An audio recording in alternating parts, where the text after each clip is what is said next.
Hello, welcome back to Ever17 Out of Infinity. It was dark inside the room and I could barely see anything. Still, I heard the breathing of 3 sleeping people. Although I couldn't see any of them, I could tell who was sleeping where. Tsugumi, who was injured, was sleeping on the bed at the end of the room. The kid was sleeping on the examination table. Coco was using the bed in the middle, which meant I would be sleeping in the decompression chamber under the infirmary. About 90 minutes earlier, I had actually been sleeping there before Coco shoved hydrogen peroxide up my nose. You, it seemed, had lined up some chairs in the conference room and had gone to sleep in them. Okay then. I headed toward the lift in the back of the room. I stopped briefly to check in on Coco. I went up to the bed in the middle of the room. Although she had been so excited a little while earlier, Coco seemed to be in a deep sleep already. I suppose she's exhausted from all that playing.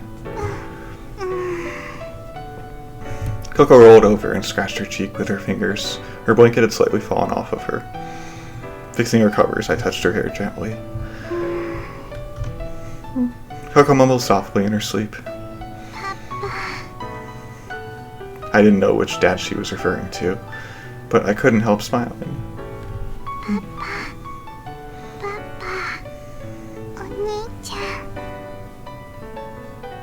What?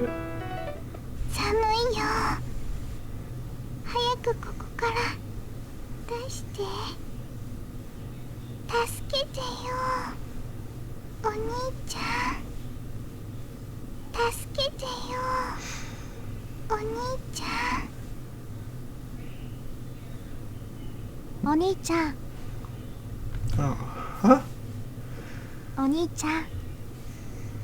What is it, Sara? It had been over 12 hours since Sara started calling me brother. The swelling of Sara's eyelids had just started to fade, but her eyes were still watered. About 12 hours ago, Sora had told us the truth. Ever since seeing the hologram in the whale room, I had kind of sensed that Sara was my sister. Maybe I had already known it when I saved Sara from the elevator. Maybe I had just pretended not to realize when in fact I really had. It was strange, but I didn't quite understand the details of my own mental state, because it almost felt like the person who had caused me to pretend was a me that wasn't really me, if that made sense. I knew I had to find out the truth from the moment I'd seen the pendant in the whale room, especially after I noticing it had a missing piece. I could tell Sara felt the same way. I didn't know from exactly what point she started wondering if I was her brother. Looking back on it, there were many times she might have hinted at it, but all those moments had seemed to me that she was half joking. The moment that everything came together was when I saw the image in the hologram, because I had been able to see something that nobody else could. But still, both Sara and I weren't certain we had been in the whale room. We needed definite proof. Definite proof. That was why we went to visit Sora, even though it was late at night, to have her surgically remove the fragment from my thumb. Since Sora wasn't able to perform the actual operation, so we decided to wake up you. At first, you had no idea what we were talking about, but as soon as she understood the situation, she willingly agreed to help. As we expected, the piece removed from my thumb had matched the missing part in the pendant exactly. What's more, when we exposed the piece to infrared light, an image of the same man in the pendant came up.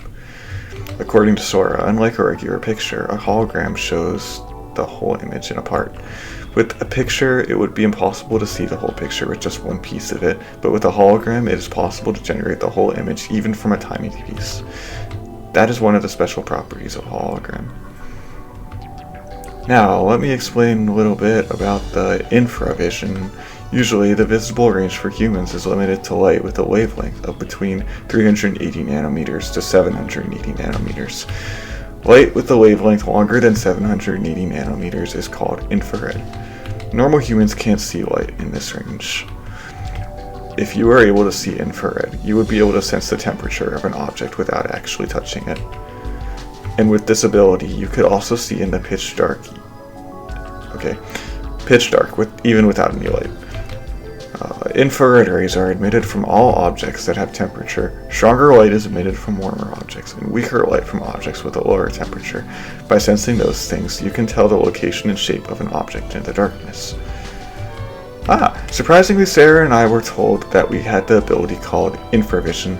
Since we had this ability naturally, it was difficult for us to imagine not being able to sense the temperature or to imagine complete darkness. But I realized something then.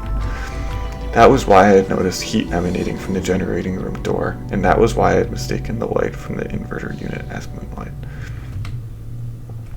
That was why Sara and I were able to see the 3D image independent, which nobody else could see. Why did we have this ability? I had no idea. Sora explained to us that it was a special ability passed on genetics. This also meant it was highly possible that Sara and I had the same parents. That's when it became almost certain that Sara and I were brother and sister, but still, something seemed to be missing. We took a DNA test with the repaired LMRI. The results showed that Sara and I were blood relatives with a 99.99999% percentage certainty. That had proven everything. And when that happened, memories of my childhood started to flood back. They rocked me like an explosion. All of the memories that had been the darn flooded out at once. Oh. Okay. Had been the damned up flooded out at once. Their bombardment rendering me unconscious again. Damned up. Do people say damned up? When I regained consciousness, Sara was next to me. Sara, my one and only sister. We were fraternal twins. I recalled the bittersweet memories of the days we had spent together. Yeah? Yes, Sara? We hadn't slept at all since the day before. We had spent a long half-day talking about all sorts of things, the memories of our childhood, then our time at the hospital as well, of course. How I hadn't kept my promise, couldn't keep my promise. I had sworn to her that I would come to get her. Sara and I took a long time going over and understanding all the details. There was too much to talk about. A half-day was hardly enough to restore the missing time. But Sara and I didn't need many words anymore. Brother, yes, Sara, with just these words we could understand each other. Sara put her head on my shoulder and closed her eyes gently. I sang her favorite lullaby. Okay, there is some kind of relation between Coco and Sara that is happening.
Coco, お歌上手だね。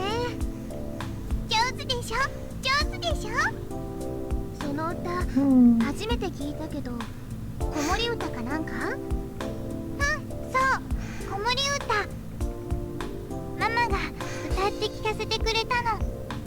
じゃあ、ココにとっての思い出の歌ってわけね。うん？え？違うの？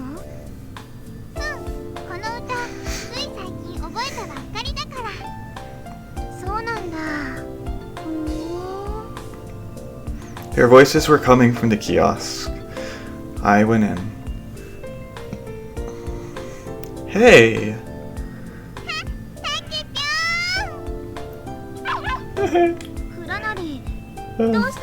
Baby looks cute too. Oh, I just thought I'd see what you looked like playing chicks. Yes, yep, that was the reason I had gone searching for them and eventually wound up at the souvenir shop. What? No way! さっきのひよこのものまねすごーくうまくって、ここなんかよりもずっとひよこっぽくって、ここびっくりしちゃった。やだー、もうそんなにおだてないでよ。おだててなんかいないよ。本当に上手だったんだもん。You, who had seemed so against the game to begin with, was embarrassed once she was complimented.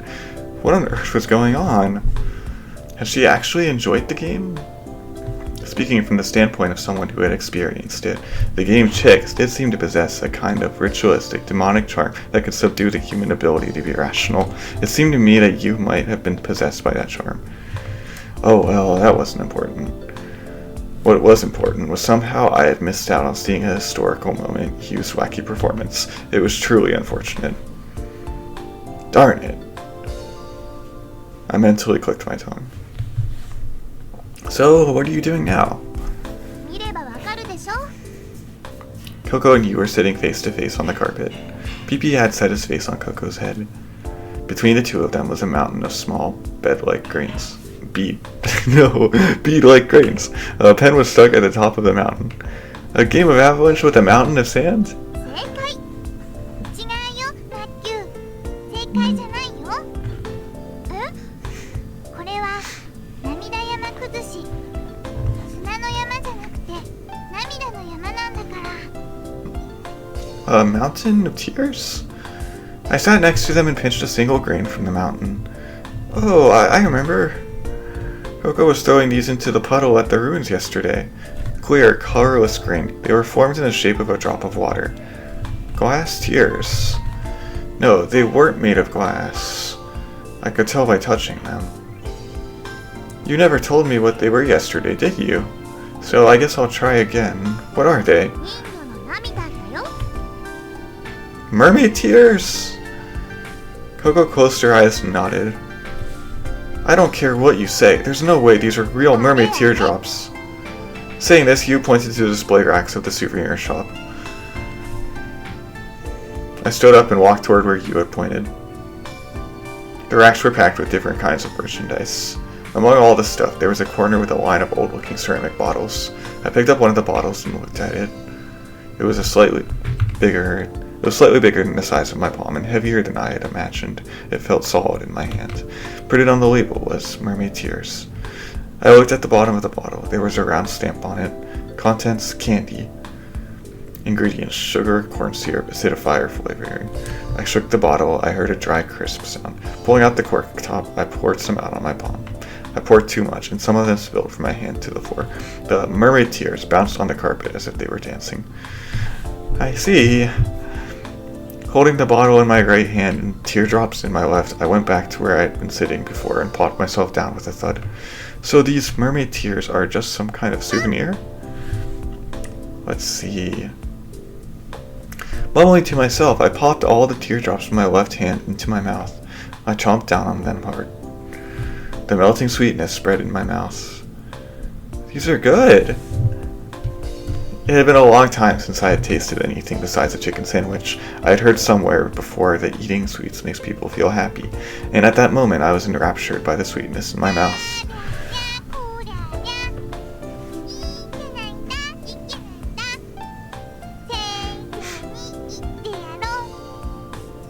Why? Is it because I'm eating them for free?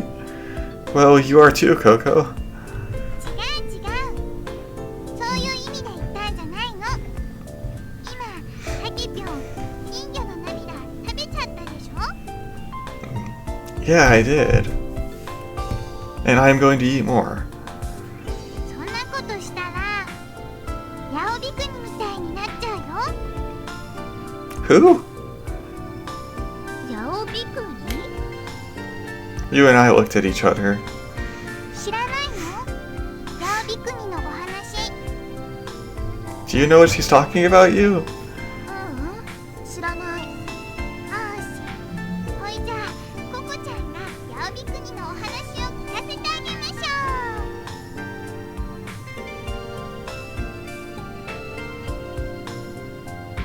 はい、拍手拍手。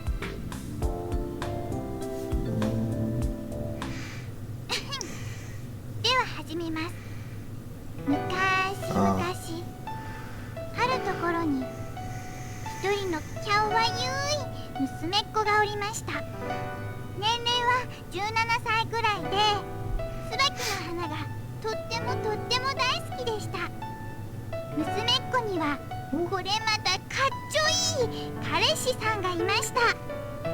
彼氏さんの年齢は多分娘っ子とタメぐらいだと思います。ある時、彼氏さんが娘っ子に椿の花をプレゼントしてこう言いました。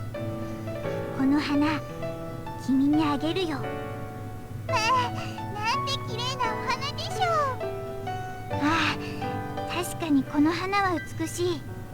しかし、この花を100万本集めたところで君の美しさにはかなわないよ。あら、嘘がお上手ですのね。嘘なんかじゃないさ。本気で言ってるんだよ。彼氏さん、娘っ子ちゃん。昼間っから恥ずかしげもなくこんな会話を交わせちゃうくらいに2人は激しく愛し合っていたのです。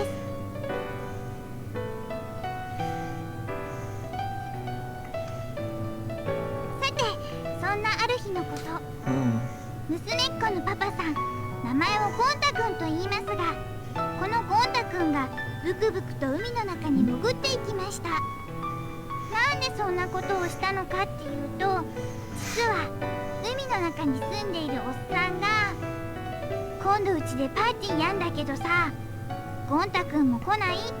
と招待したからなのでした。ゴン太くんのたどり着いた場所には、これまでに見たこともない立派なお屋敷が建っていました。中に入ると不思議と息をすることができました。いやー、よく来たね、ゴン太くん。おっさんのお出迎えです。ゴン太くんは豪華なディナーをごちそうになり、楽しいひとときを過ごしました。けれど、もう帰らなければならない時刻です。ゴン太くんは言いました。悪いけどほら、そろそろ帰らねばなんねえだ。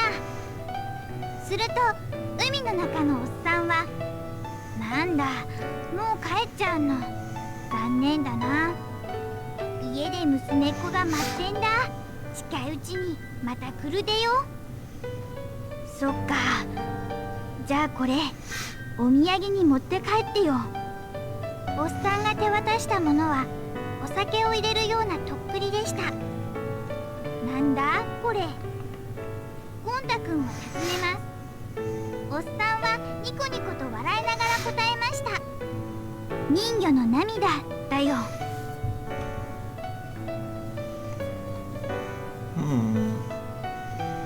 ゴン太くんは家に帰ると、もらったお土産を戸棚の中にしまっておきました。で、数日後、事件が起こりました。ゴン太くんが家を留守にしてる間に、娘っ子がこっそりと戸棚を開けてとっくりの中身を飲んじゃったのです。とっても美味しかったので、娘っ子はその液体をグビッグビッと全部飲み干してしまいました。するとその時を境にして、娘っ子は一切年を取らなくなってしまいました。1年経ち、2年経ち、3年経ち、5年経ち、10年経ち、20年経っても娘っ子は美しい姿のままだったのです。決して老いることのない肉体を娘っ子は手に入れてしまったのでした。い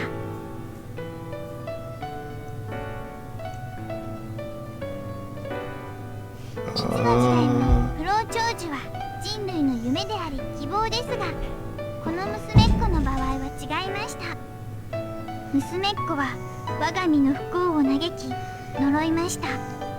なぜなら大好きだった彼氏さんはどんどん年を取っていくのに、自分は17歳のまま少しも成長しなかったからです。しばらくしてさらに悲しい出来事が娘っ子を襲いました。彼氏さんが34歳という若さでこの世を去ってしまったのです。亡くなる間際、彼氏さんは娘っ子にこう言いました。700年待ってくれ。700年後再びこの世に生まれ変わり、必ず君のところへ行くから。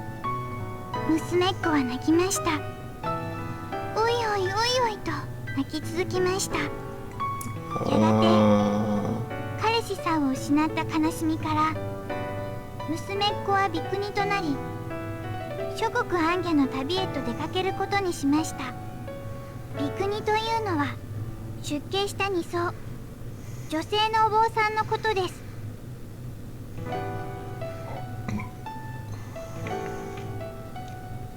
ビクニは国々を巡って病気の人を治し、貧しい人を助け、田畑を耕し、川に橋を架け、行く先々へ椿の種をまきました。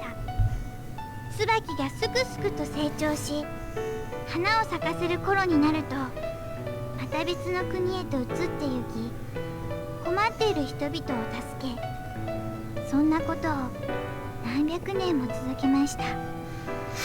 椿の種をまいたのは彼氏さんの道しるべにするためです。彼氏さんがこの世に生まれ変わってきた時、自分の居場所がわかるようにビクニは種をまいたのでした。ビクニは諦めていませんでした。彼氏さんの言葉をずっと信じ続けていたのです。そしてついに700年が経ち、ビクニは生まれ故郷に戻りました。けれどもふるさとの村にビクニの知っている人は一人もいません。仕方なくビクニは村外れの洞窟へ入ることにしました。その入り口近くに椿の種をたくさんまきました。洞窟に入る前、ビクニは村人にこんなことを言いました。日の出と日没の頃に私は鈴を鳴らします。この鈴の音が聞こえなくなったら、私は亡くなったと思ってください。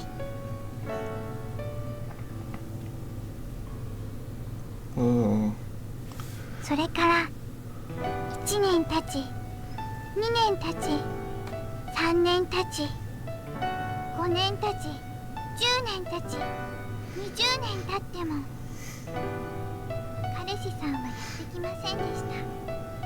30年経ち、40年経ち、50年経ち、60年経ち、70年経ち、80年経ってもやっぱり彼氏さんはやってきませんでした。ビクニが生まれてから800年の年月が流れました。鈴の音が聞こえなくなりました。とうとう最後まで彼氏さんが姿を現すことはありませんでした。洞窟の前の椿は美しく咲き誇り、その後何年もの間散ることはなかったと言います。人々はいつまでも若く美しかったビクニのことを尊び、祈りを捧げ、健康で明るく長生きできるように願いを込めて、彼女のことをヤオビクニと呼ぶようになったとさ。おしまい。Oh, well. じゃなかった。続く。は？ There's more? ココの知ってるお話はこれで終わりなんだけどね。ひょっとしたらまだ続きがあるかもしれないし。どういうこと？結局ヤオビクニさんの遺体は誰も確認してないんだよ。鈴の音が聞こえなくなったから死んじゃったんじゃないかって思っただけで。もしかしたら日本のどこかの洞窟でまだヤオビクニさんは生き続けているのかもしれないでしょ。未だに彼氏さんのことを待ってるそう。Stupid. There's no way that story is true. It's just an old fairy tale is all. そうかな。ここはほんのちょびっとだけだけど生きてるような気がするんだけどな。私もそう思う。Come on, are you guys ね serious? えここ、八帯国っていつ生まれたの？詳しくは知らないんだけど、今から1300年ぐらい前だって聞いたことがある。Haha, you see, 1300 years ago. If she were still alive, she'd be 1300 years old. 当たり前のこと言わないでよ。Let me put it this way. 1300 years from now would be like 700 AD. That means she would have been living since the Nara era, or even before that. That would amaze even Prince Nakano. 何向きになってるのよ。ただの昔話だって言ったのは蔵なりじゃない。I'm not worked up. もう蔵なりもいい加減大人なんだからさ、わかるでしょ？少女の夢をむやみに壊すんじゃないの。ねえここ。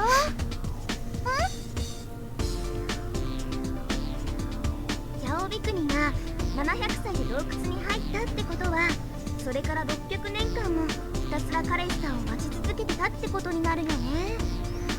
あ、今でも生きてるかもしれないから待ち続けてる。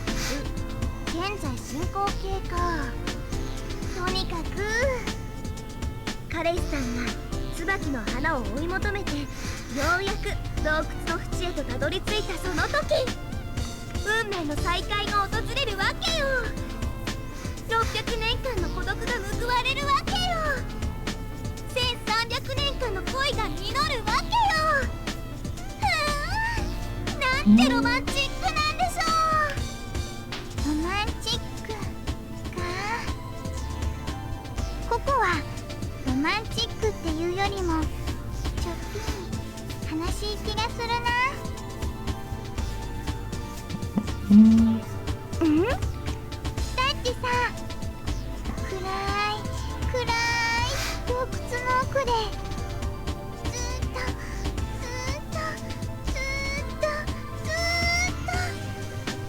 彼氏さんが来るのを待ってるんだよ。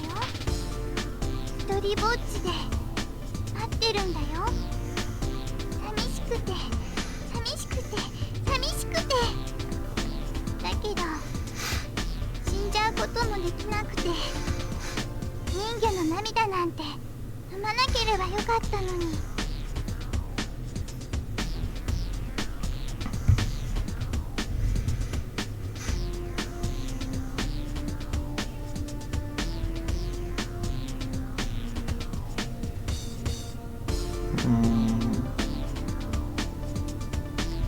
Hey, Coco. Do you believe that mermaids actually exist? またそうやって夢のないことを言う。 Well, if mermaids don't exist, then you can forget about the whole story to begin with. そんなことないよ。人魚がいてもいなくても話の信憑性とは何の関係もないと思う。 Why not? ゴン太くんにもらったとっくりには、誰が何と言おうと不老長寿の液体が入ってたの。それを誰かが勝手に人魚の涙って命名しただけかもしれないでしょ。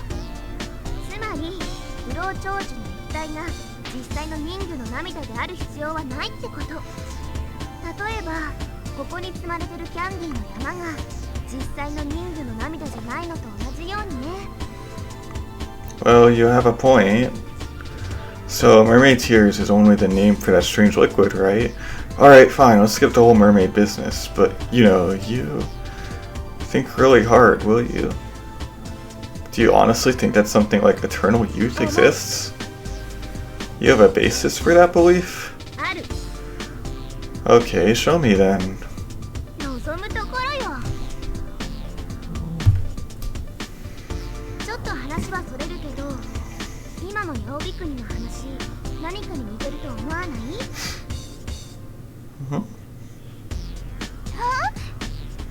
浦島太郎だよ。 Rip Van. 太郎？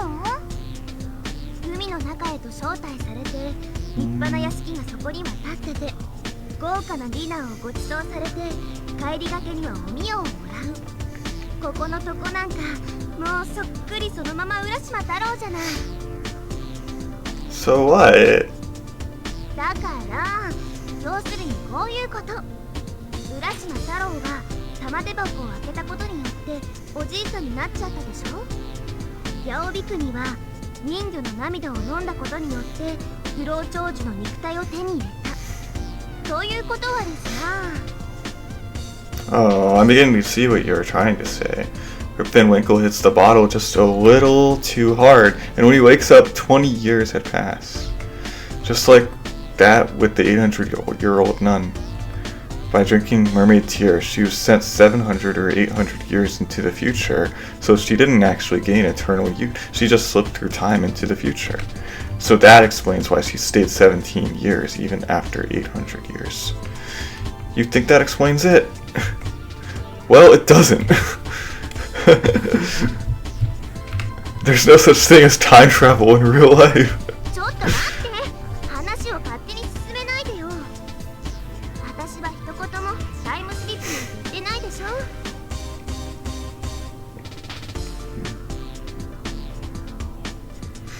私が言いたいのは玉手箱と人魚の涙との類似性というか相関関係というかそういったものについてなの。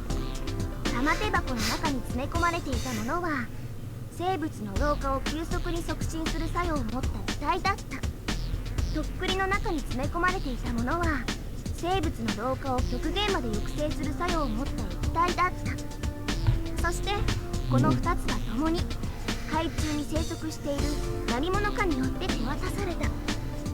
さらにこれらを手渡した人物は海底に建造されたゴージャスな宮殿のような場所に住んでいた。ということは玉手箱の煙も人魚の涙も同一人物の手によってあるいは同一の文明によって製造された可能性が極めて高いということになるでしょ。 It tells us that. なるの。もしかしたらその宮殿は海底に沈んだ超古代文明の遺跡の一部だったのかもしれないよね。例えばレムリア文明とか。レムリア文明には老化をコントロールできちゃうような科学技術があって浦島太郎もゴン太くんも何らかの事情によって特別にその宮殿へと招かれることになったんだよきっと。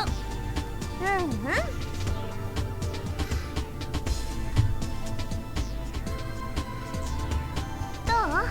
納得した？ I think that was a pretty random explanation, but that's okay, I guess. I got your point. But you still haven't given me any substantial evidence that eternal youth exists. The point of what you just said was basically this. Rip Van Winkle, an 800-year-old nun's dad, must have made contact with the lost civilization of Lemuria. Alright then, let's just suppose this assumption was correct. Even if the civilization of Lemuria actually did exist, nobody knows if they had the technology to control aging, right? There's no way you can prove it. Besides, Lemuria never did and never will exist. Schlater's theory has been proven wrong a long time ago. The name of an English zoologist. In the mid-19th century, he noticed that the same species of lemur inhabited in Africa, Madagascar Islands, Asia, and Indonesian islands. But lemurs can't swim. Well, maybe just a little, but certainly not a long distance. Well, then how could the same kind of lemurs reside on different islands separated by a massive ocean? Schlater thought. That's it! A long time ago, there must have been a great landmass in the Indian Ocean, and these islands must have been connected as one. But by the mid-20th century, the theory of continental drift had been proven, and Schlater's theory was ignored after that. A long, long time ago, all the land on the Earth today formed one big continent, which very slowly got broken up, and the continent shifted with the movement of the Earth's crust, or by virtue of plate tectonics, to become the way they are today. To be precise, the land masses are still moving even today by a few inches or less every year. So, the theory of continental drift now known to be fact, rather than just theory. So the reason why lemurs exist on different islands can be explained by that theory. This theory. So, there, you see, there's no such thing as Lemuria. If there's no Lemuria, there couldn't be a Lemurian civilization.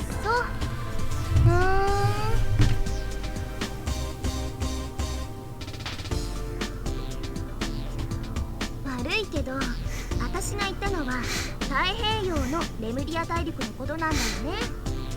日本の浦島太郎がどうしてわざわざマラッカ海峡を渡ってインド洋まで行かなきゃいけないのよ。レムリア大陸は太平洋にあったの。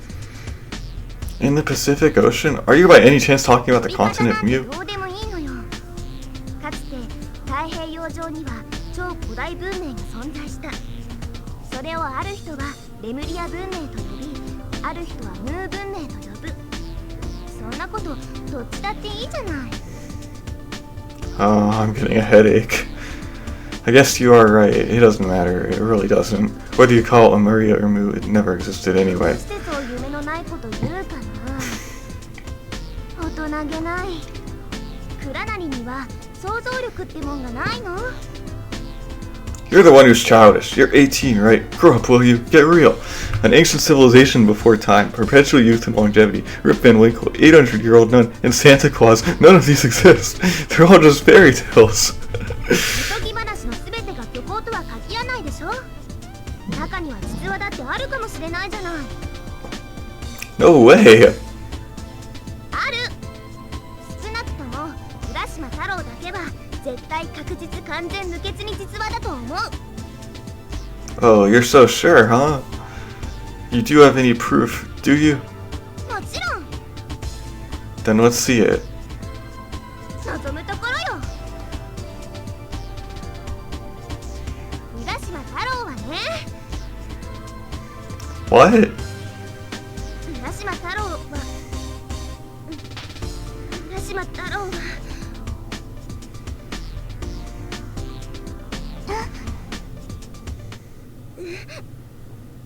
浦島太郎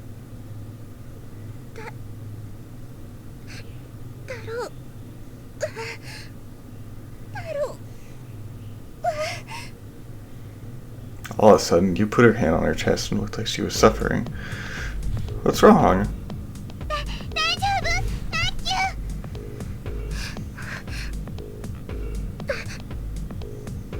ー。平気。いつものことだから。 What do you mean all the time? Yu's face had gone pale. Her lips were almost purple and sweat began to run down her forehead. She grabbed her chest with her right.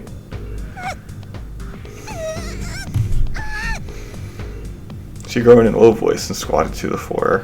She jabbed her left hand into the mountain of tears. The mermaid tears scattered everywhere and the pen on top flew in the air. 大丈夫。だから。 She didn't seem alright at all. Her breathing was fast and her body was stiff and shaking. Her facial color almost seemed like that of a corpse. What should we do? Should I leave you here and call for help? No, we don't have any time to lose. To the infirmary. I've got to take her to the infirmary. Coco, I'm going to carry you to the infirmary. So you go ahead and tell everybody what's going on. I carried you on my back and jumped out of the kiosk. The infirmary was close, so I could get there in less than a minute if I ran. Before I could think, my feet had already started moving.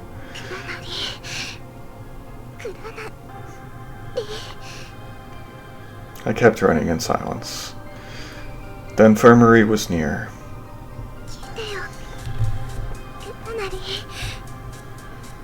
You whispered into my ear in a small voice.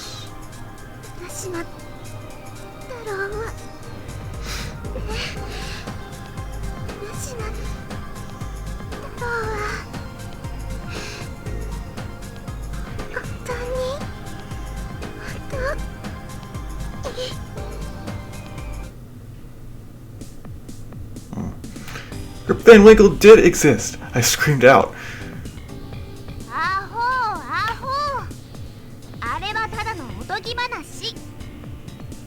Look, not all fairy tales are fiction. だからって浦島太郎が実在したとは限らないでしょ。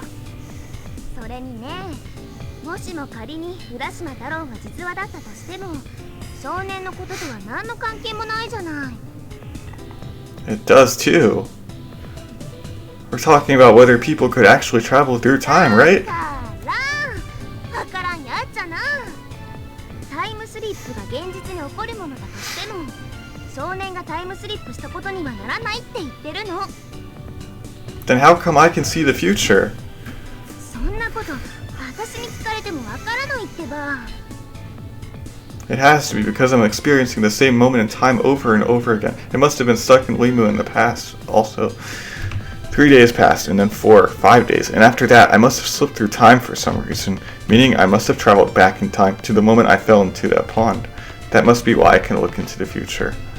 No, I mean I must be remembering things I've already experienced in the past, instead of looking into the future to be exact. I don't know how, but I'm probably carrying memories of the past. じゃあそうなんじゃな。 Oh, come on, I'm being serious here. 悪いけどね、私にはもっと切実で深刻な問題があるの。考えなきゃいけないことが山ほどあるの。知ってるでしょ、少年だって。理由はともかくとして、少年は予知をすることができる。いいじゃない、別に予知ができたって。あって困るような特殊能力でもないし、むしろあった方が便利だと思うけど。 You make it sound so simple, but in my case, I don't think it is the ability to see the future. I'm pretty sure I traveled through time. I might even be repeating the same moment in history over and over again. And what's more, I'm pretty sure the amnesia has something to do with the time travel. もう何回言わせれば気が済むのよ。タイムスリップなんてものは絶対に不可能なんだってば。それから記憶喪失のことだけど、時間が経てば必ず元通りになるの。実際もう思い出しかけてるじゃない。っていうかほとんど思い出してるんでしょ。 Not everything. I just remembered things about Sara. Just childhood memories. I still don't have any memories from the last few years. I have no idea how I got to Limu, why or with whom. I still don't remember anything before May 1st, the day I came to Limu, where I was, what I was doing, or who I am.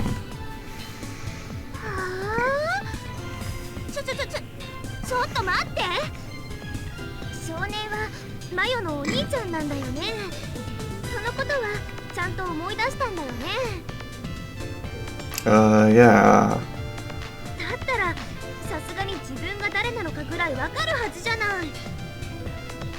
But I don't. How can I explain this? If someone were to ask me, who are you? All I could say is, I'm Sara Matsunaga's brother. I don't know any other way to answer. Then all of a sudden... You raised your voice and pointed your finger at me. そういえば大事なこと聞き忘れてた。 Something important? 名前よ、名前。少年の名前。マヨから聞いたんでしょ。聞いたんだよね。聞いてないの？ No, I haven't. You shook her head, looked up at the ceiling, and chewed on her lips. She clenched her fist, went to shake it into the air, and then rethought it and pulled it back down. You then proceeded to stomp around in a puddle of water. She crouched down and hopped up swiftly.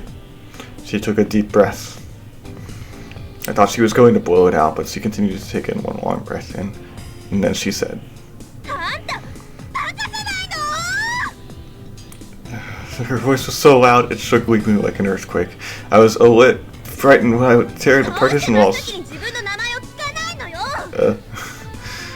Well, you probably wouldn't understand this, but Sara and I had so much else to talk about.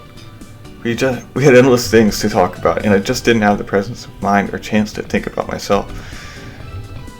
For us, the first priority was to regain the time we had lost, and to be honest, I could care less about my name. 少年、よく考えてみて。自分の名前を気にならないの？ Now that you've brought it up, I'm starting to wonder. When I was talking to Sara, it didn't even flash through my mind. You sighed with an exaggerated gesture. Well, just put yourself in our position, you. Sara and I saw each other for the first time in 9 years. We were just so happy, caught up in the memories.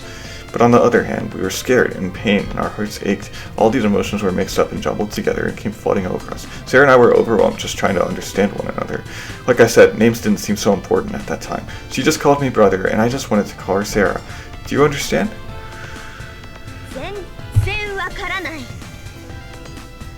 You said that and started to walk off. Hey, wait a second, where are you going? Splashing water, you walked down the long straight corridor. I tagged along beside her and asked her again. Hey, where are you going?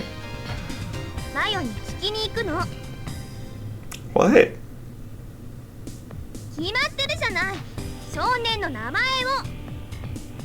Look, you don't have to do that.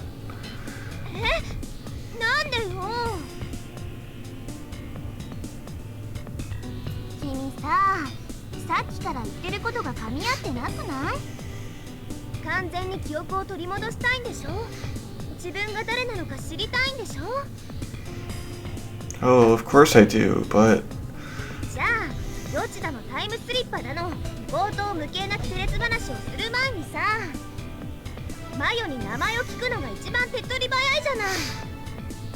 I thought back briefly to the sight of myself in that mirror. I had been so confused at that time because my face didn't look like my face. The same thing happened when Sarah told me my name. I was afraid that I might feel like my name wasn't really my name and end up all confused again. To tell the truth, it was a bit scary. Besides, is a name really all that important? Look, names are just a way people give it themselves to make identifying one another more convenient. It's just for convenience, so while living without a name certainly has its own challenges, I don't think a name is an absolute necessity.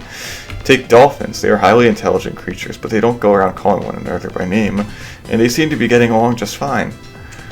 They seem to be able to identify one dolphin from the others too.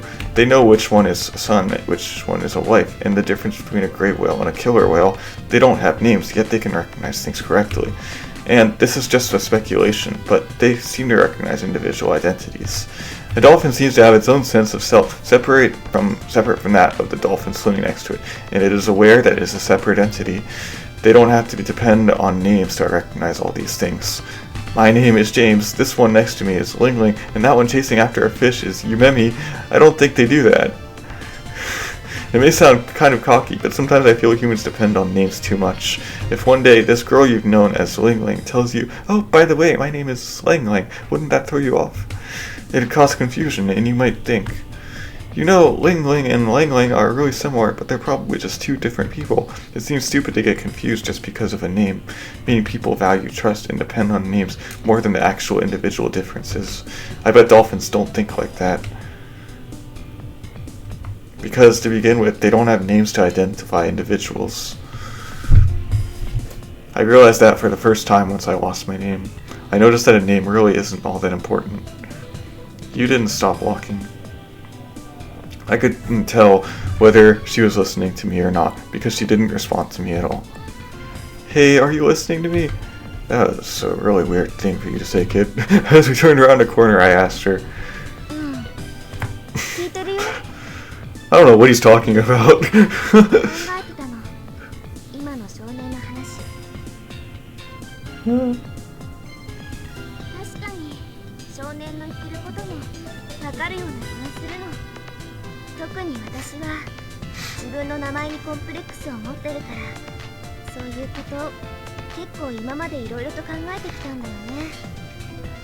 Complex? You don't like your own name, you? Why? 恥ずかしいから。この世の中には自己紹介なんていう伝統的な風習があるでしょ。私クラス替えのたびに憂鬱で仕方なくて。Oh. I murmured. I remember you said something about your full name being much longer, right? Well, would that have something to do with the fact that you don't like your name?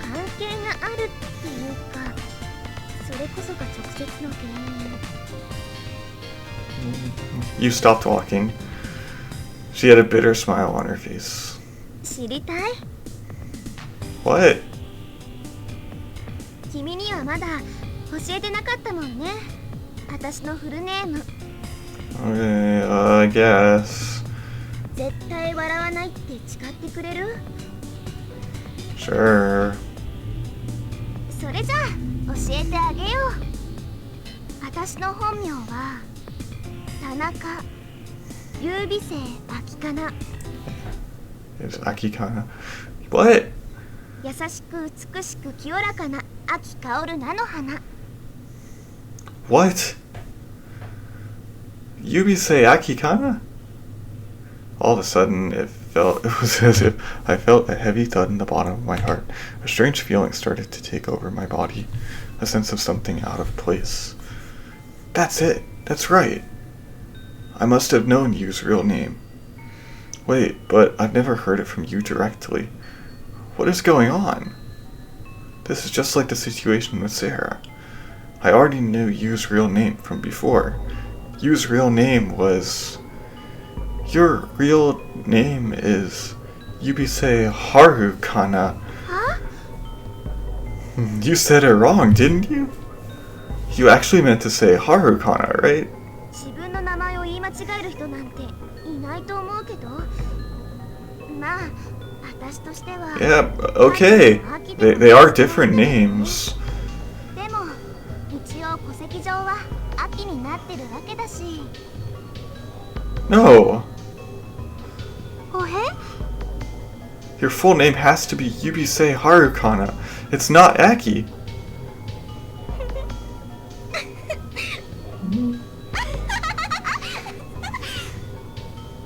What are you laughing about? This isn't funny at all.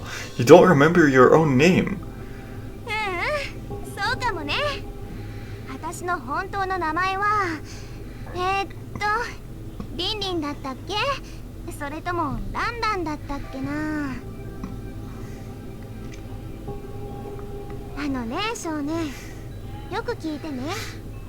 私の名前はYubiseiakikana。生まれた時からそうだったし、これからもずっとこの名前を背負って生き続けていくんだと思う。いい？春でも夏でも冬でもなくて秋なの。なんでか知ってる？私は今から18年と7ヶ月前に生まれたの。正確に言うと7ヶ月とちょっとだけどね。誕生日は9月22日。出生地は日本。別に南半球で生まれたわけじゃないんだよ。9月って日本では春だっけ？秋だよね。だから私は秋かななの。わかった？ I was already starting to lose my sense of reality. A bottomless fear crept up from the pit of my stomach and threatened to leap out of my throat. My head started to ache. And then... お兄ちゃん！ナッケ先輩！ I glanced as I put my hand on my temple. Splashing water in all directions, Sara came toward us. あ、ちょうどいいところに。ちょうどいいところ？ Sara stood in front of us, tilting her head quizzically. 実はマヨに聞きたいことがあったの。何ですか？聞きたいことって。少年の名前、彼の本名教えてほしいんだ。 You put her hand over my shoulder. I knew her hand was touching my shoulder, but I couldn't feel it. I was dizzy and about to faint. I thought to myself, this will probably be a lot easier if I just faint, but both my feet stood soundly on the floor and I braced myself. I looked at Sara. Sara's mouth opened up like an empty hollow.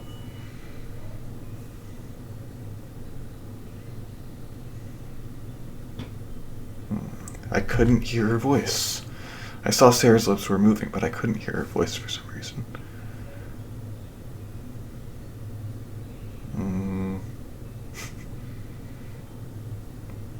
I couldn't hear Yu's voice either. All I could hear was just the sound of my blood flowing through my ears. In that moment, my sight crashed into pieces. The scenery before me was stripped of all color. A voice.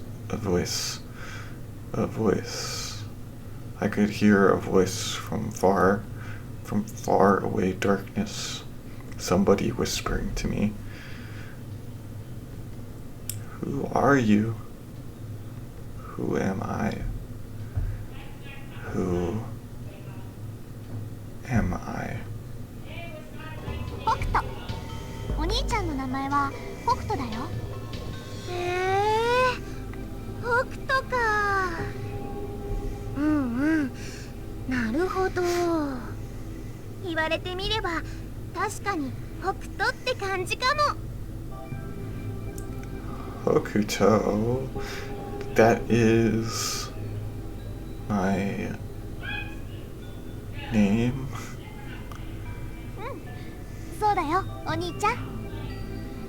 Hokuto, Hokuto, Hokuto. I repeated it aloud over and over again. Hokuto, Hokuto, Hokuto. My hunch had been right. I had never heard the name Hokuto before. Hokuto, that couldn't possibly be my name. It didn't feel real to me at all. But Sara wouldn't lie to me. So I figured Hokuto must be my name. Hokuto, Hokuto, Hokuto. Name. Yu's name is Yubiseiakikana.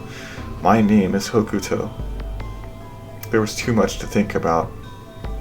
I felt I was close to my mental limit. I was dizzy. My head ached. I looked at my palm. I had 5 fingers. Everything seemed out of place to me. I still couldn't regain the real me. If this me who's looking at my palm, or is somebody that isn't me? Is Hokuto really me, or is it me who's not Hokuto? Hokuto. Is it really?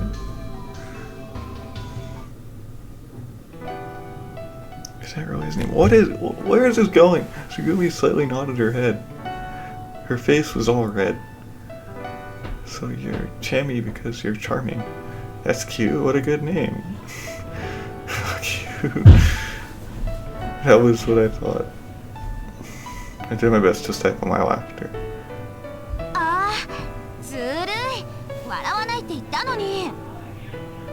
I'm not laughing. I tried to keep a straight face, but the corners of my mouth started to twitch. Yes. Okay, yes. What is going on now? I gotta reread all these scenes.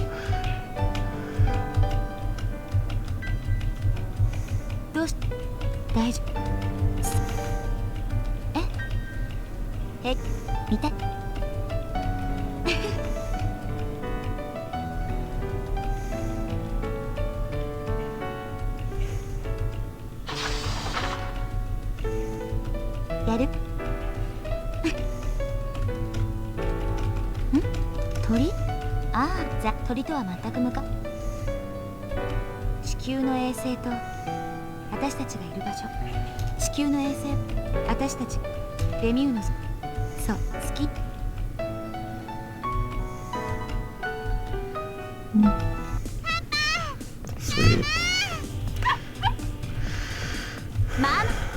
Okay. She's calling Tsugumi mommy. Great.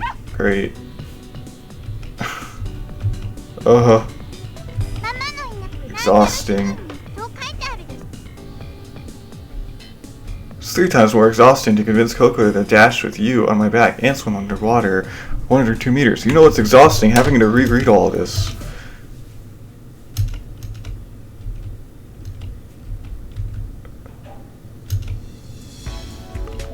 Wait. What the? This... I only saw this as a kid. I didn't see this as Takeshi.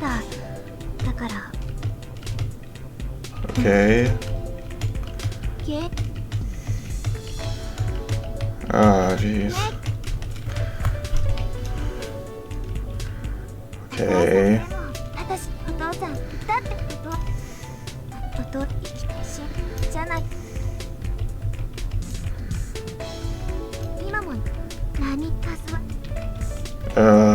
Just pause if you want to read it.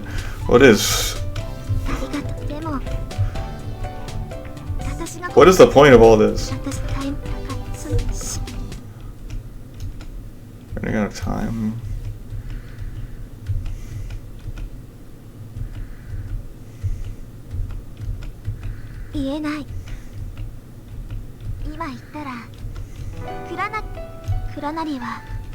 そう、神にただし、ただ。 Okay, done something wrong. No idea, I'll just say no, come on. Lots of mistakes, yep. それに私もう決して神にだから今これ絶対私そうでもひどいしだからもう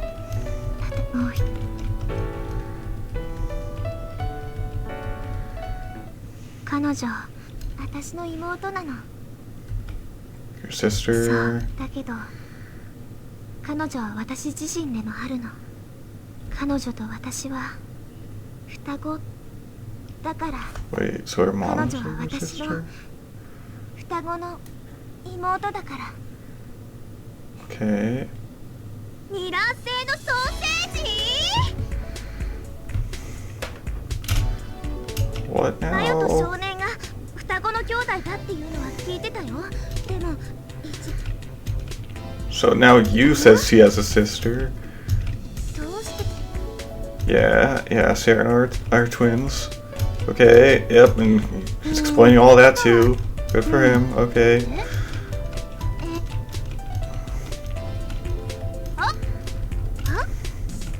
マヨと少年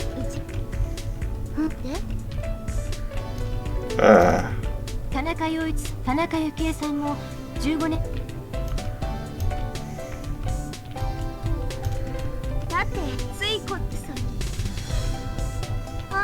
そうね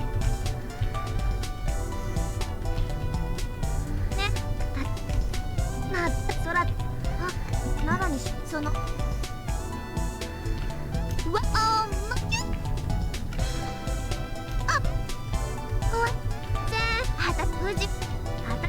だって少年の名前どうしてそんなの君はこれ Yeah, now his name is Hokuto. まあじゃあだけこの例えなんだかいいわ Okay. Names are like ID numbers for people. Yeah. And then what? 今なんて言った What is it? You grabbed the back of my head and pulled my face toward hers. Whoa, what? 今少年なんて言ったのよ I didn't say anything. I just repeated back what you were saying. You were able to determine to glare at me. She raised her finger and twirled it like a magic wand. She breathed in through her nose. I waited for her to breathe out, but she kept breathing in and in. I covered my ears. She grabbed my hands and pulled them away from my ears. And then, with all the air she had just sucked in, she let loose right next to me. ちゃった She grinned loosely. I just kept blinking at her. And then, わかっちゃったです私わかっちゃったです I see てる all of a sudden, out of the blue and with no warning, she kissed my cheek. A perfect hit. It was a little, like, I was a little giddy. ほら早く聞いて Ask? ねえ何がわかったのって聞いて I did as I was told. Hey, you, what did you figure out? よくぞ聞いてくれましたそうね実はどうしてレミの認証をクリアできなかったのかその本当の原因が分かったのであります 私たち今までずっとパスワードが間違ってるって思ってたじゃないでもそうじゃなかったのパスワードは多分あれでいいんだと思う海月の極雨に涼しホトトギス What do you mean? だからぶっちゃけこういうこと間違ってたのはパスワードじゃなくて名前だったのよ Username? そう名前は人間を識別するための記号本人かどうかを確認するときに一番重要視されるものつまり名前が間違ってたらいくらパスワードが正しくても認証は下りないってこと。 Okay. 少年が言ったように、もしも私の知ってるお母さんが本当のお母さんじゃないとしたら、彼女の本名は田中幸恵ではないってことになる。ということは Okay. If you just know her real name, you could clear Lemmy's confirmation. You tapped my forehead. But how will you figure out her real name? それは空に聞いてみればわかるでしょ。 Before I could say Sora, you had grabbed my arms. A second later, she jumped down off of the ruins with a great cry. Pulled off balance, I flew clumsily through the air. Alright, got it. Awesome.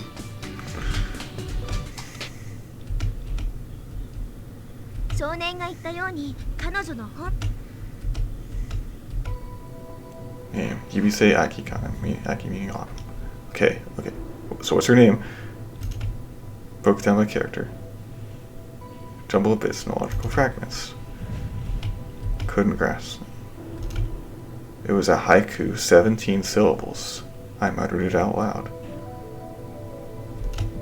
So wait. One name is Yubiseiharukana, one name is Yubiseiakikana, and then also this poem.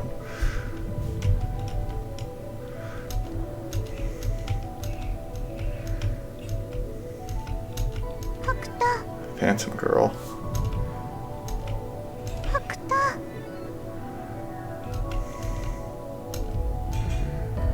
Had to be. Hokutoのこす海。過ぎし時に通ず。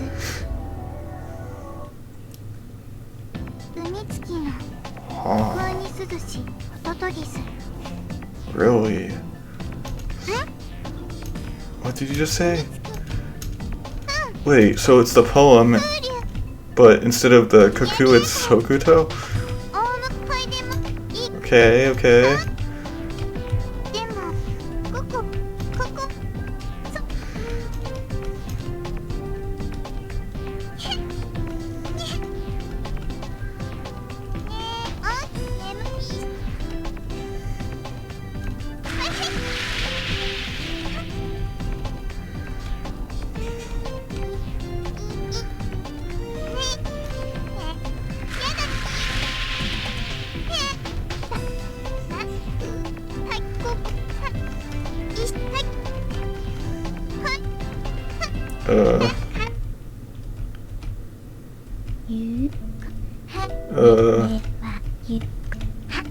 眠い。This is too slow for me. I'm gonna start skipping through.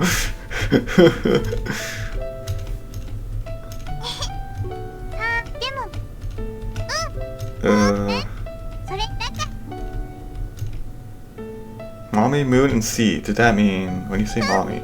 つぐみん Okay. つぐみんが歌って聞かせてくれたの。 Tsugumi.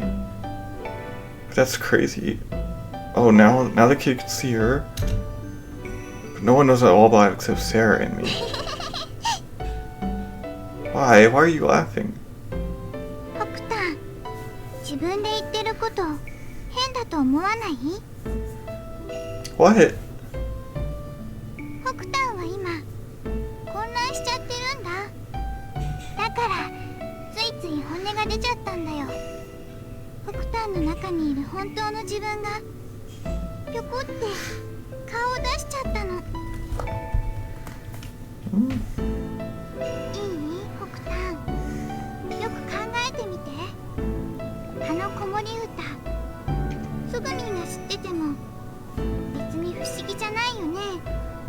だってマヨちゃんがつぐみんに教えただけかもしれないじゃない。で、つぐみんがここに教えてくれて。 That's not possible. なんでそう思うの？ Because 答えられないかな。じゃあココが代わりに教えてあげる。ホクタンはね、ココのいる世界にマヨちゃんが存在しないことを知ってるんだよ。 Yes. だから今そんなはずないって言ったんだ。つぐみんが子守歌を知ってるなんてありえない。そんな風に北端が思っちゃったのも実はそのせいなんだね。そうでしょ。 What? 大丈夫だよ。怖がらなくてもいいの。もっと自分の気持ちに正直になって。もう嘘なんてつく必要ないんだから。 I was getting more and more confused. I was being gobbled up by one problem after another, being chewed up for sport. Okay. The world you live in, what does that mean? ほら、またそうやってすぐ嘘つくんだから。北端はココのいる世界のこと知ってるはずでしょ。そこにはマヨちゃんがいなくてつぐみんが怪我しちゃって顔の違うもう一人の自分が存在して、そういうこと北端は全部知ってるんだ。 The world Coco's in. Another self. Tsugumi injured. There was no Sara. What? A world without Sara? That's right, hang on. Why do you know about Sara? やっと本当の自分が好きになったみたいね。ではお答えしましょう。ココはね、何でも知ってるから。何でも知ってるからマヨちゃんのことも知ってるの。それはどうしてかっていうと、ココには超能力があるからなの。うしししししししししし。 Stop trying to mess with me.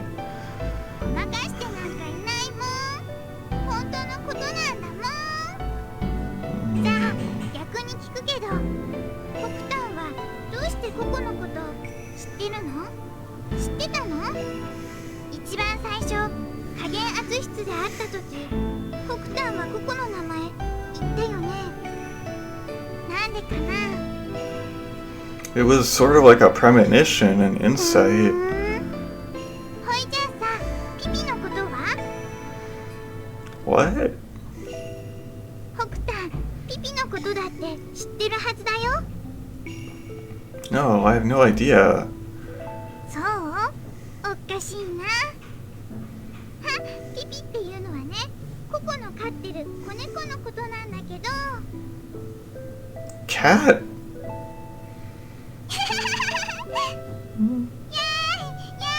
引っかかった。今ココが子猫って言った時、ビクってしたよね。ビクってしたよね。なんで驚いたりしたの？どうして？北端、ピピが犬だってこと知ってたんでしょ？だから驚いたんだよね。もうとぼけるのはおしまい。演技するのもおしまい。北端はココのいる世界を今までずーっと見てきたんだ。だから全部知ってるんだ。ティーフブラウイルス、キュレイウイルス、EBF、ピグマリオン、テラバイトディスク。みんなどっかで聞いたことのある言葉でしょ？ほいからこんなことも覚えてるよね。マヨちゃんと水深34メートルの海の中から脱出したこと、難挙と裁縫効果を使って脱出したこと、忘れちゃったなんて。 That only happened here. ダメだよ。 I only learned about the cure virus in Tsugumi's 覚えてるはず route. なんだから。ココも北端と一緒なんだよ。だから北端の世界のこともココの世界のことも知ってるってわけ。どう？納得した？ココ、北端の知ってることはみんな知ってるの。しかもね、北端がまだ知らないことまで分分かっちゃったりするんだ。まだ知らないことっていうのはこれから知るであろうことっていう意味だよ。とはいえこんな突拍子もないことを急に告げられても頭の中がぐちゃんぐちゃんになってて理解できないかもしれないね。だけど必ずいつか分かる時が来るから。だからもう一度だけ言うけど絶対に自分に嘘をついちゃダメだよ。いい？分かった？ I don't understand. Of course I don't understand. やれやれ。 Coco, what are you? Why did you suddenly appear in front of me? At those words, Coco's face suddenly clouded over. She scrunched up her face and drew her eyebrows together. Tears welled up in her eyes. She blinked to hide them and spoke quietly. 会いたかったからだよ。ココ、君のこと待ってたんだ。ずーっと君が来るのを待ってたんだ。会いたくて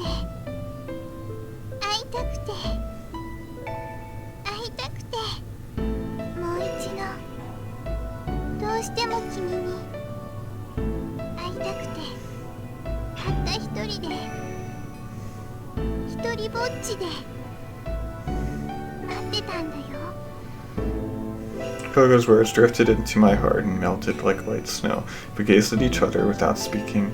It wasn't what the words said so much as that she said them at all that moved me so deeply. Before I sought their meaning, I let the simple power of her true feelings flow straight into my trembling heart.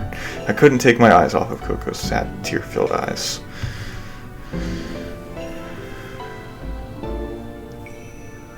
Coco laughed softly. I could tell it was forced cheer. The bravery of that laugh gripped at my heart. ごめん、もう行かなくちゃ。またしばらくの間お別れだね。 What? ほいじゃ消えちゃう前に一つだけいいことを教えてあげる。っていうかもう気づいてると思うけど、北端が見たあの夢は夢じゃないからね。現実に起こったことだからね。今ココが言ったこと忘れないでよ。じゃあね、北端。 The next moment, she was gone. Without a sound, just gone, like a candle snuffed by a wandering light draft. And then I lost consciousness.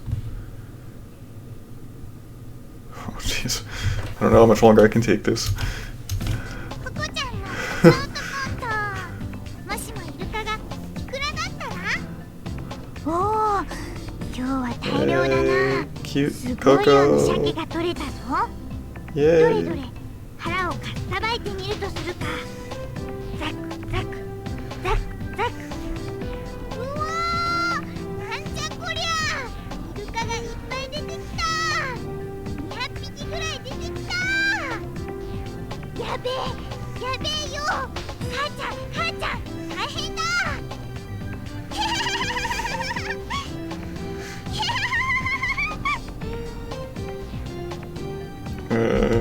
Microwaves. Okay.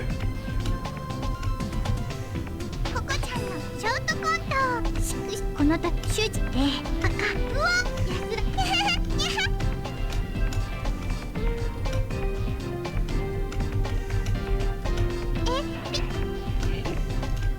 ところでもう取れちゃったちかつちゃん。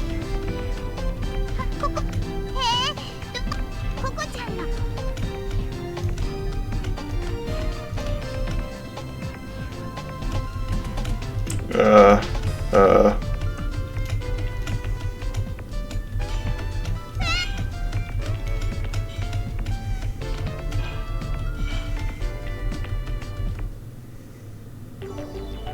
Okay.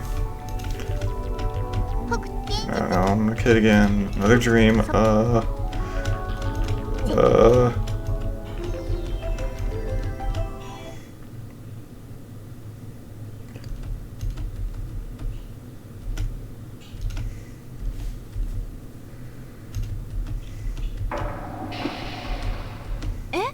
つどう何するのよ。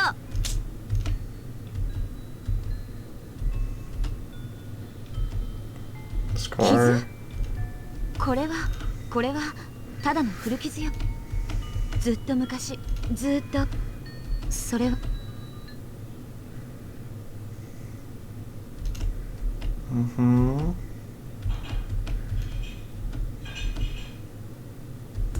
今から12年、その私の遺伝子の再生まれ通15年、つまりさ10、そしてフルハタテロ Right. 10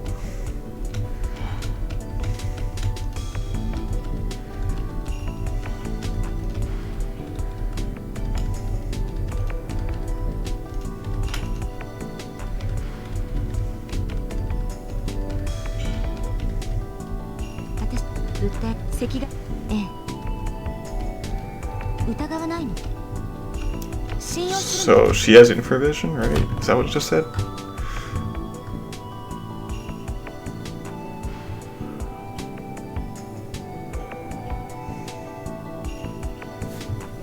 Uh-huh.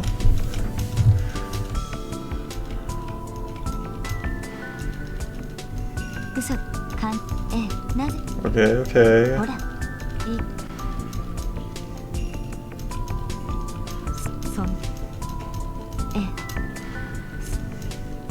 見たいのほん見たらもしもこんなのやめてか嫌だだったら目を全だけ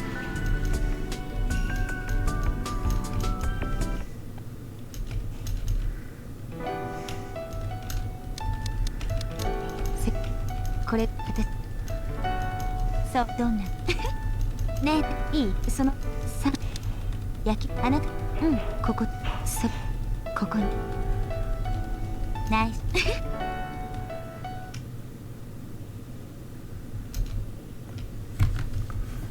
Okay, image. Image in Sarah's hologram pendant. Wait, so the image in the pendant was of a different Takeshi Kurinari.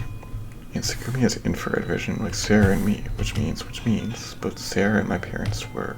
どうしたの大丈夫ですか顔色が悪いようですけど It can't be. No. How about I cry? That was almost a scream.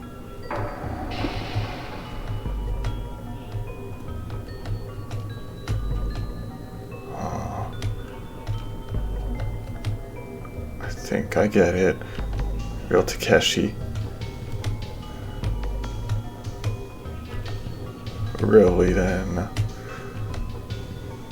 Takeshi and Tsugumi who had existed in the other world would be Sara's and my parents.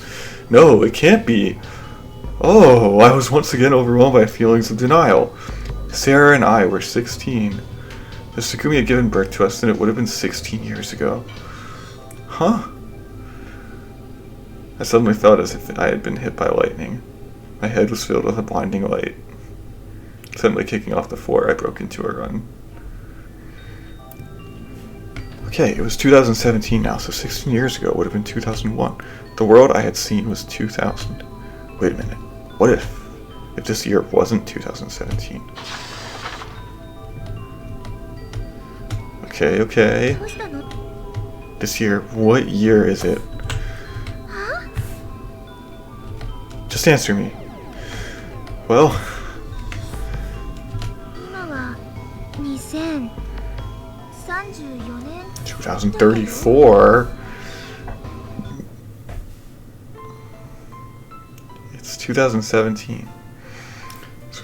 2013 was 4 years ago. I said to you. Really then? Okay. Got it. Okay, we know the time periods of each route now. Got it. The Takeshi's path is in 2017 and the kid's path is in 2034. Okay. そう今から4年これは私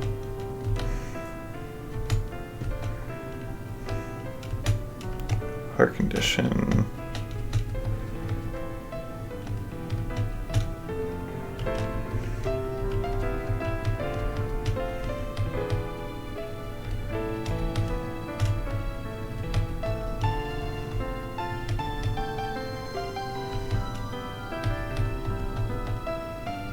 That might be important.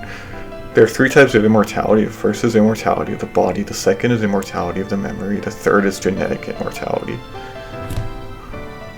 Alright.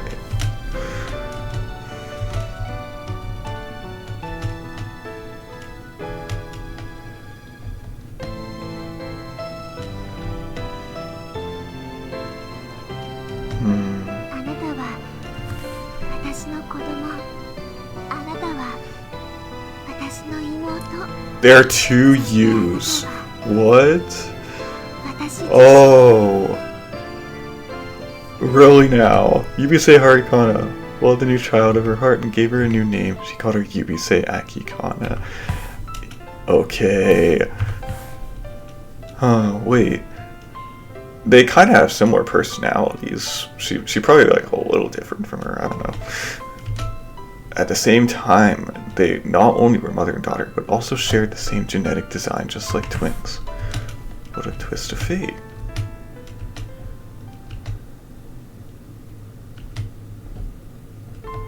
Ah.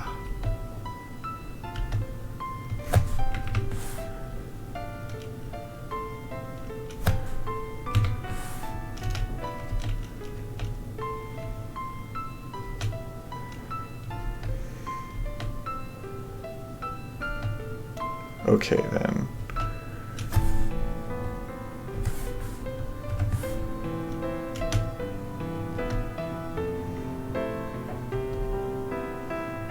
Yeah, and she's still looking for her father. So the baby was your child? Which means you were lying to me. ないよ。この子は確かに私の娘。でも娘であると同時に双子の妹でもあるの。そして彼女はもう一人の私自身でもあるのよ。これが私の犯した罪、決して許されることのない永遠の宿命。だけど前にも言ったように後悔はしてないんだ。あの子を産んで新しい命が芽生えたあの瞬間を私は決して忘れない。それは福音の訪れた瞬間だった。ママってあの子が初めて言った時、私尊さとか愛とか幸福とかそういうのをはるかに超えて私は何千年でも苦しませあの子の小さなあの子はかけがえのあの子にこの世に同時に私はなぜなら私は Okay. はーい、もしもーし、聞こえてるか？ Interesting. Okay. Now what? ねえ、まさか Okay, the you that I knew. The you standing in front of me. Yubiseiakikana was born on 22nd of September 2015. Her mother was Yubiseiharukana. That meant. This was now 2034, 17 years after Yubiseiharukana's time in 2017. No, but wait. What about the date on that mail? It had been received on 2/07/19. My voice came out strangled. It's 2034 now. Yuki died 15 years ago, which would have been in 2019. But the date on that says 2/7/19. ああ、そんなこと気にしてたんだ。 You laughed. まあ、勘違いするのも無理はないか。あのね、メールに書いてあった受信日時はドイツ式の表記を使ってるの。だから年、月、日じゃなくって月、日、年の順番で表されるんだ。 So are you telling me that wasn't the July 19, 2002? It was February 7, 2019? You nodded. 他にご質問は？ I shook my head weakly and trudged out of the security office. Okay. Somewhere I had to go. もう何よ。いきなりこんなとこに連れてきてどうするつもり？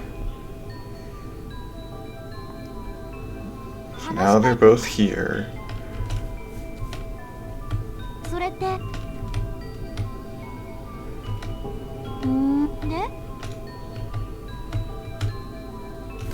Okay, the May 1st. After Sara met Tsugumi for the first time, she had looked totally dazed. Surely Sara had sensed something. To be standing there calmly, she had to be in denial. Reason was telling her that what she suspected couldn't be true. ねえ Mother again. なんで黙ってんの？早く教えてよ。 Coincidence of beating her mother again was probably too much for Sara to believe. Alright. Okay, how does he prove this? Let's see. Takeshi. This was the real Takeshi Kurenari. I held the pendant and flamed closer to Tsugumi. Tsugumi kept her head down, refusing to look up at the pendant. Her brow was furrowed and she was biting her lip. Tightly. Okay. Look. Takeshi. The real Takeshi Kurenari is right here. The moment I said these words, Tsugumi's eyes flew open. Stripped of expression, she wore a face like a mask, only her eyes burned with a fierce light. ちょっと待って。たけしってあのたけしのこと？そこに映ってるのがたけしなの？ No, Takeshi we know isn't really Takeshi. I think he's lying to us. え？ The real Takeshi Kurenari, is your and my father. Tsugumi closed her eyes. She breathed out a long sigh. I could see the tension leave Tsugumi's body. ねえ、どういうことなの、お兄ちゃん。ちゃんと説明してよ。Alright. But before I do, I want to check something. I hesitated about what to say next. I looked above my head. The sky was full of stars. A single whale twisted and floated through space. Whale, where do you go all by yourself? Will you meet someone special one day? I extinguished the lighter. I gripped the pendant and the lighter in my hand. Tsugumi's outline was hazy in the dark. She was our long sought after mother. When I called out to her, warm tears ran down my cheeks. You are our mother, aren't you? Sara's and my mother. Mother. You are, aren't you? Tsugumi slowly opened her eyes. She looked at Sara and me. I could see the tears in her eyes. Mother, please say something. I don't blame you for anything. I've waited for you for so long. I've been waiting for you.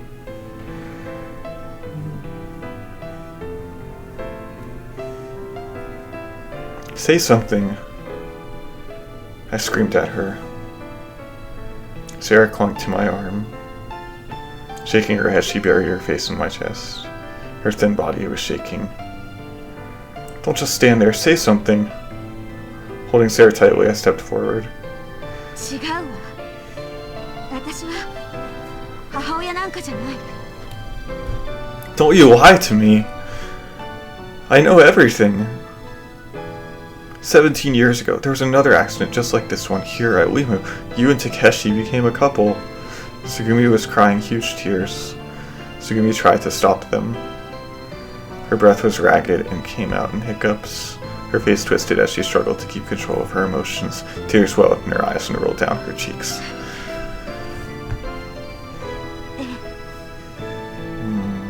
そうよ。確かにそう。私はあなたたちを産んだ。でも私にはお母さんなんて呼ばれる資格はないのよ。あなたたちにはもう本当の母親がいるでしょ。優しいお母さんがいるでしょ。私はあなたたちを守れなかった。守れなかったの。捨てたも同然なのよ。置き去りにして見捨てたの。ひどいでしょ。許せないでしょ。だから私は母親なんかじゃないのよ。お母さんなんて呼ばないで。お願いお願い。だから。 Tsugumi put her head in her hands and sobbed. At that moment, ママママママ。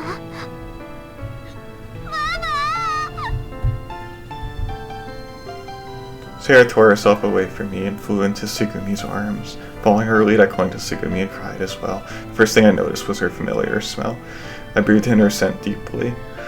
Covered in tears, wallowing in the warmth, I felt as if I had regained everything I had ever lost. The three of us held each other tightly, relishing the touch of one another, entwined. Our hearts became one. We were no longer our individual selves, but our one collective entity. There were no boundaries between us. My whole being was filled with warmth. Beside me, Sara's cheeks were wet with tears. Tsugumi was soft and her skin was sweet and sticky. I recalled the long-forgotten memories of my mother's smell. It wasn't exactly the same feeling as nostalgia. It was primitive, something indistinctive, a sweetness that had been wired directly into my brain. Mother. As if in response, Tsugumi pulled us closer, gripping us with a fierce determination. She buried her face in Sara's and my hair, drew us close, and stroked the back of our heads. ごめんなさい。 Tsugumi's voice was choked up. 許してなんて言えないけど、私今まで一度もあなたたちのことを忘れたことはなかった。ずっとあなたたちに会いたくて謝りたくて。もういいのママ。もう謝ったりなんかしなくていいの。私はママに会えただけで、それだけで。 As we held on to each other, we understood everything. Sara and I accepted everything, understood and forgave. Reasons weren't important. At that moment, a quiet peace filled us. It was enough. We didn't require anything else. I relaxed and leaned against my mother. She was warm. I closed my eyes and was intoxicated by her warmth. Mother. A cozy slumber. A soft breeze under the May sunshine. Peace. It was like floating on the calm ocean, swaying comfortably, cuddled up together. Before I knew it, I had stopped crying. All I could hear was just our calm breathing and my mother's heartbeat. I was alive. Or maybe I had just been born. Everything was affirmed and accepted and forgiven. There was no me, nor Sara, nor Tsugumi. There was only one life connected together. Just one single soul. Okay. Well, this is a lot to think about, for sure. There's a lot of connections between these two routes happening, and I'm trying to understand all of it. There's so much going on. It's crazy. Bye!